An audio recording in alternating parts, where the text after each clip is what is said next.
I'm Tara Zachary Lavar, Interim Head of Special Collections for LSU Libraries. Today we're in Hill Memorial Library where Special Collections is housed. Special Collections has a variety of different parts to it, but today I'm going to be talking about an item from the Louisiana and Lower Mississippi Valley collections, which is kind of our premier collection here in Special Collections. It documents the history and culture of Louisiana and the Lower Mississippi Valley from the colonial era on up to the present day. It includes both published materials like books, journals, newspapers, and that kind of thing, as well as unpublished manuscripts like this volume I have here, which is one of our jewels, the William Claiborne letter book. This letter book was kept by William Claiborne, who was appointed by Thomas Jefferson to receive Louisiana from the French for the Louisiana Purchase. It's amazing, he was only 28 at the time, and he had been governor of the Mississippi Territory, and so this is the correspondence that he sent back to Thomas Jefferson and James Madison and other officials to let them know how it was going here in Louisiana after the changeover. And it wasn't always going so smoothly. So the thing to think about is that back then, and this covers October 1804 to May 1805, obviously they didn't have word processing or Xerox machines, so if they wanted to keep a copy of something they had sent, they had to have a clerk copy it for them. And this is the copies that they kept here in Louisiana of what they sent forward to Washington, as well as correspondence that he sent to people who were here in Louisiana.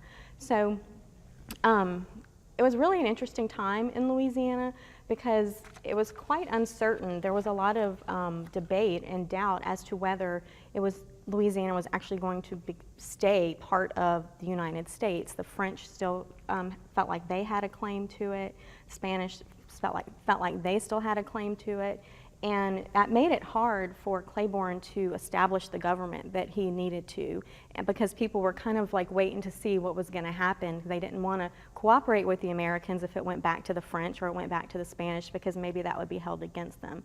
So some of these letters relate to that, where he's trying to establish the legislative council and the courts, and he's not getting a lot of cooperation.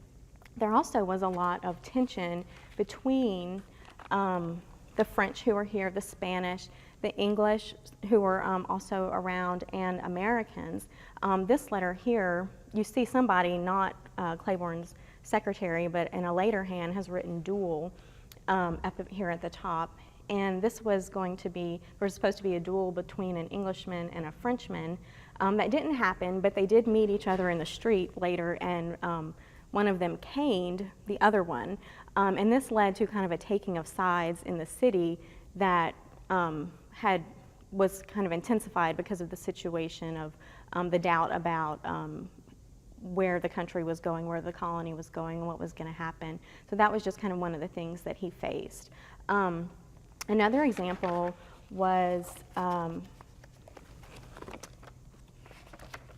a letter here where he's again reporting to James Madison that there are rumors that they would be returning to Spain and not accepting the positions in the government like I was talking about earlier. And Claiborne suffered quite a lot of personal tragedy while he was here. His wife and daughter died of yellow fever on the same day in 1804, and then his brother-in-law was shot in a duel a few years later, defending him and his now deceased wife. So in addition to the official correspondence that's in here, there are also a few personal letters, and this is a letter where he's writing to his in-laws telling them of the death of their son in the duel, March 23rd, 1805.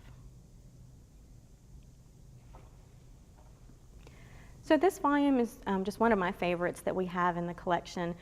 It's just kind of fascinating to me that for Louisiana, that went kind of back and forth between the French and the Spanish and then became part of America. It's just like one day, okay, it's America, but how does that really happen? How does that look whenever that change is happening? And this volume really tells us a lot about that change and what things were like on the ground in Louisiana at that time.